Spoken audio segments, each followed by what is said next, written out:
We've all heard of a bucket list, a wish list of things you'd always wanted to do in your life. Well, our next guest says you might want to consider a reverse bucket list. That is making a list of everything you've already done. In her book, Practical Optimism, psychiatrist Dr. Sue Varma writes about the benefits of a reverse bucket list. And she joins us now. Dr. Varma, I kind of love this idea. We were all just talking about it. You know, Nate would think about all of his... Reliving my glory as a football player. Exactly. That's right. And the idea, I guess, is like it's seeing the bucket half full in a way. Why do you recommend this? Yeah, so, you know, thinking ahead and having a bucket list of what you want to accomplish is great. It helps orient you and gives you goals, which is very important to have a sense of meaning and purpose in life.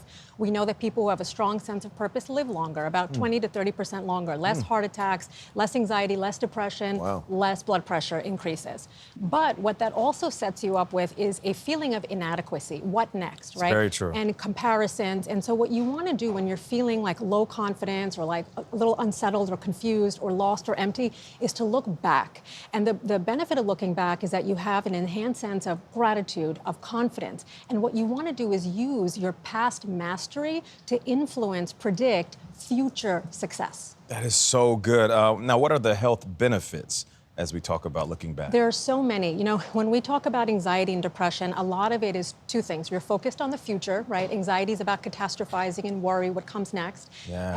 And depression often results from regret orientation, what I haven't accomplished. And what the bucket list does, it says, take a little bit of that future thinking in order to boost optimism, in order to reduce anxiety, in order to boost confidence, in order to boost resilience. And mastery is the biggest part, because confidence is not about having fake, inflated sense of ego. It says, what have I done? What have I accomplished? What have I accomplished that I didn't think I could, that I thought was impossible, that was so hard for me? I love this. What am I surprised? How do I surprise myself every day? So did you say what the categories should be when you think about it?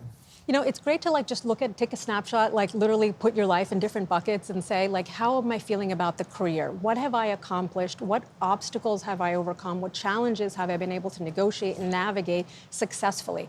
And, you know, whenever someone says, I'm really scared, I don't know if I can handle it, I say, give me a list of 3 things that you're most proud of, that you're most surprised by, that you never thought that you could do. In the relationship category, ask yourself, who has defined me? What relationships have shaped me? Who are the good people in my life who've always shown up, who've been consistent, who've shown me love? And then look at leisure and say, travel-wise, what is that trip that I've been holding off on? You know, my dad always says, I want to go on a cruise to Alaska with you. And I'm like, Dad, it's so cold. He's like, climate change, it's not that cold anymore. It's not melting, let's go.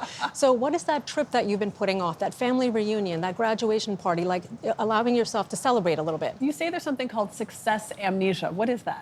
So many of us, our culture shapes us to, you're only good as your last project. And I would say you're only good as your next project, right? Like I remember when, you know, I had a newborn in my hand, literally 3 months later, when's the next baby coming? When my book was out, when is the next one coming? And I'm just like, can I just have a moment to breathe, to enjoy and to appreciate what I've accomplished?